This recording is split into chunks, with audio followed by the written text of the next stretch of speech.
Hello there, this is your Bhai Mohammad Shakib from Let's Go with Shakib. Welcome to another new blog. এই ট্রিপে আমরা চলে আসলাম সুনামগঞ্জ টাঙ্গুয়ার হাওর। আমাদের tour organiser ছিল রাজধানী ট্যুরিজম। ঠিক সকাল 7টায় আমরা সুনামগঞ্জ শহরে নেমে তারপর রিক্সাযোগে চলে আসলাম সুনামগঞ্জ লঞ্চ ঘাট। সুনামগঞ্জে বেশ কয়েকটি ঘাট রয়েছে টাঙ্গুয়ার হাওর যাওয়ার জন্য। এই ট্রিপে আমাদের সাথে ছিল হাওর ক্রুজ নামে একটি স্টিল হাউস বোট, যেটা যথেষ্ট অ্যাস্থেটিক না হলেও ফ্যাসিলিটিতে ছিল ভরপুর।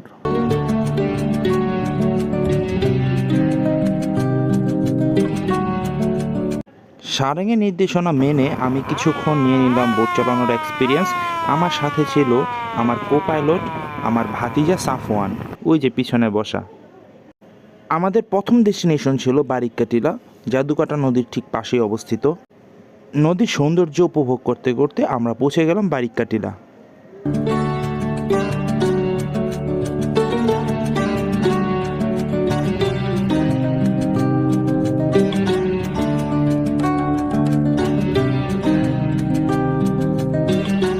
বোট থেকে সবার নামার লেট দেখে আমি আর আমার খালু বের হয়ে গেলাম বারিক্কা টিলা ভ্রমণে।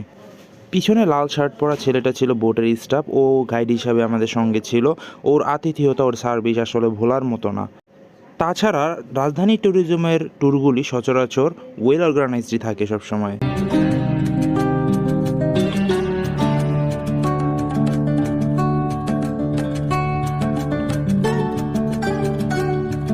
বারিক্কা টিলার উপর থেকে জাদুকাটা নদীর ভিউ, সঙ্গে পাহাড়, নীল জলরাশি, এ এক মেসমারাইজিং ভিউ। এটা অ্যাকচুয়ালি ভাষায় বা ক্যামেরায় বোঝানো সম্ভব না, এখানে গেলে মূলত এই ব্যাপারটা বোঝা যাবে।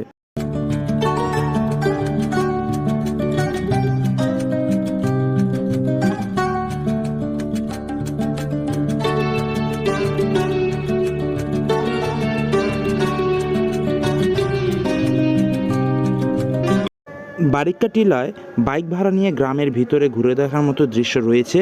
যদিও আমরা এই ট্রিপে যাইনি, আমি পরবর্তী একটা ট্রিপে বাইক নিয়ে গ্রামের ভিতরে গিয়েছিলাম। গ্রামগুলি যথেষ্ট সুন্দর।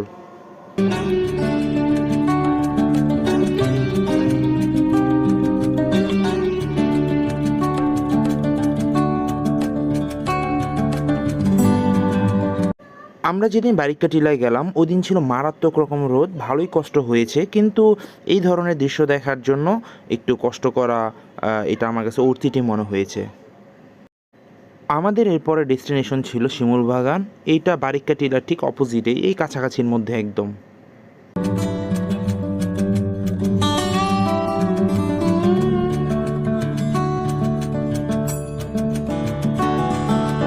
মোটামুটি আমরা সবাই এই বাগানে হর্স রাইড নিয়েছি।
এবার বোটের সার্ভিস ব্যাপারে কিছু বলা যাক। বোটের স্টাফরা ছিল অত্যন্ত অ্যামেবল, তাদের বিহেভিয়ার, তাদের যে ওয়েতে গেস্টদের ট্রিট করে সব অনেক জোশ ছিল। পাশাপাশি আমাদের 24 ঘন্টার তো চায়ের ব্যবস্থা ছিলই, চা নাস্তার পাশাপাশি তাদের যেই ফুড কোয়ালিটি সেটা যথেষ্ট ভালো ছিল, রান্নার কোয়ালিটি সব মিলে খুব ভালো ছিল আর কি। টোটাল ট্যুরের মধ্যে কমপ্লেন করার মতো কোনো ইস্যুই তৈরি হয়নি, এই জন্য ধন্যবাদ রাজধানী ট্যুরিজমকে। আমাদের পরবর্তী ডেস্টিনেশন ছিল ট্যাকের ঘাট। আমরা শিমুলবাগান থেকে রওনা দিয়ে রাতেই ট্যাকের ঘাট পৌঁছে যাই।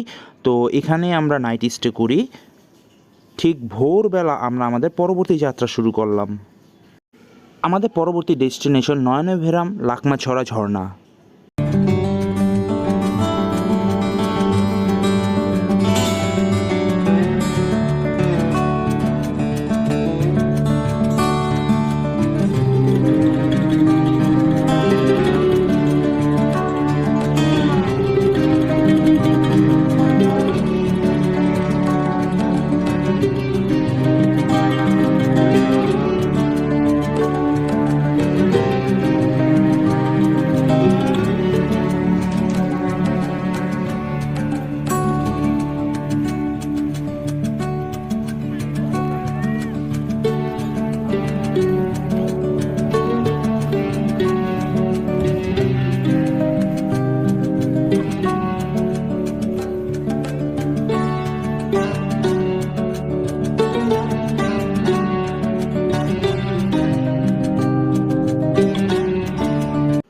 লাকমাছড়া থেকে বের হয়ে আমরা যাচ্ছি নীলাদ্রি লেকের উদ্দেশ্যে।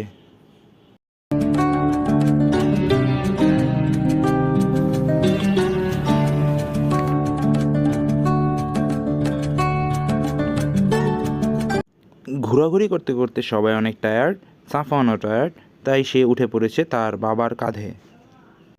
স্থানীয়দের কাছ থেকে যতদূর জানতে পারলাম, নীলাদ্রি লেকটা ছিল একটা ক্লের খনি, আর তাছাড়া ইনফ্রাস্ট্রাকচার দেখেও বোঝা যাচ্ছে যে এটা মোটামুটি কিছু একটা কারখানা বা কিছু খনি টাইপের কিছু ছিল। যন্ত্রপাতিগুলি এখনও পরিত্যক্ত রয়ে গেছে।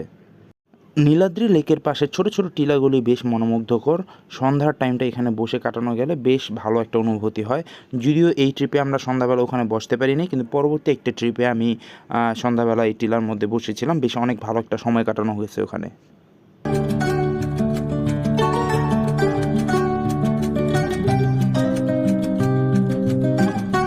আমি আর আমার বড় ভাই নেমে গেলাম কায়াকিংয়ে। এক্সপিরিয়েন্সটা যথেষ্ট ভালো ছিল। ঢাকায়ও আমি বেশ কয়েকবার কায়াকিং করেছি। কায়াকিংয়ের এক্সপিরিয়েন্স বরাবরই ভালো হয়।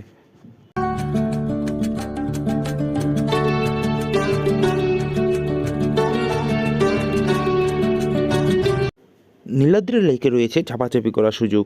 এখানে লাইফ জ্যাকেট ভাড়া দেওয়া হয়, কিন্তু মাথায় রাখতে হবে লেকটি কিন্তু যথেষ্ট গভীর, যদিও কিছু কিছু জায়গায় অগভীর অংশও রয়েছে। একটা উল্লেখযোগ্য বাজে ব্যাপার হলো, টিলাগুলির দিকে লক্ষ্য করলে দেখবেন ছোট ছোট খাবারের খোসা, প্যাকেট, পলিথিন দিয়ে ভরা। টুরিস্ট স্পটগুলি, এই জিনিসটা আমার কাছে খুবই খারাপ লাগে, কষ্ট লাগে। এই সুন্দর প্লেসগুলি আসলে আমাদের অভ্যাসের কারণে এই ধরনের একটা বাজে পরিবেশ তৈরি হয়।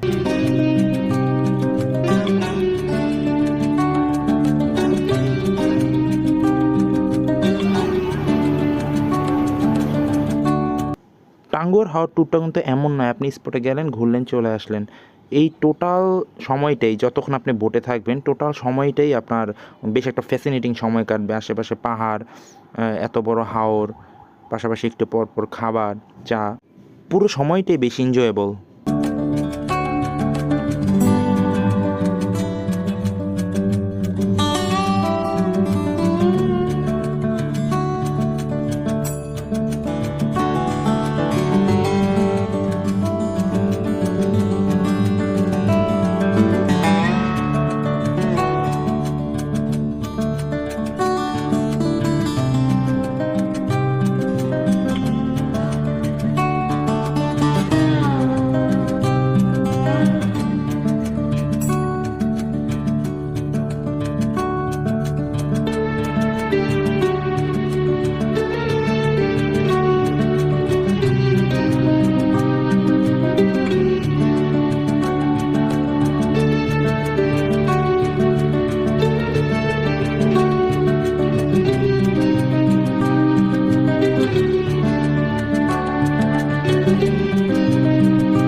ধীরে ধীরে আমরা চলে যাচ্ছি আমাদের পরবর্তী ডেস্টিনেশন ওয়াচ টাওয়ারে।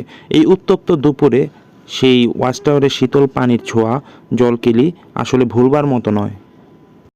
আমরা ছোট্ট একটা নৌকা ভাড়া করে নিলাম, এটা নিয়ে আমরা চলে যাব ওয়াচ টাওয়ারে।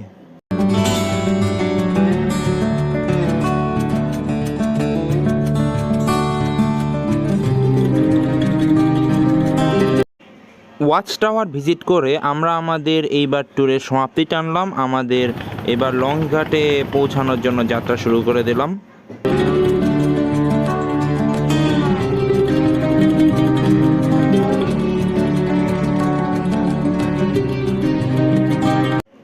আসলে যে কোনো ট্যুর শেষেই রিটার্ন জার্নিটা বেশ একটা মন খারাপের উদ্রেক করে। এত সুন্দর প্রাকৃতিক দৃশ্য পিছনে ফেলে চলে আসার ব্যাপারটা আসলে মন খারাপ করার মতোই, কিন্তু অ্যাকচুয়ালি সবসময় তো আর ওখানে থাকা যাবে না, বাস্তবতা, ফিরে আসতে হবে আমাদের যান্ত্রিক জীবনে। তো এভাবেই আস্তে আস্তে আমাদের এই জার্নিটা শেষ হয়ে গেল।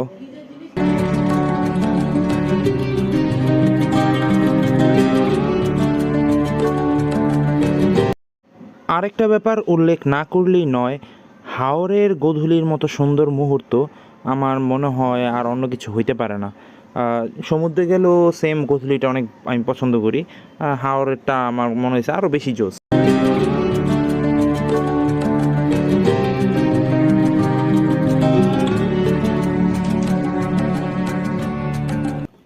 আজকের মতো এখানেই বিদায় নিচ্ছি। দেখা হবে নতুন কোনো টুরিস্ট ডেস্টিনেশনে, নতুন কোনো ব্লগে।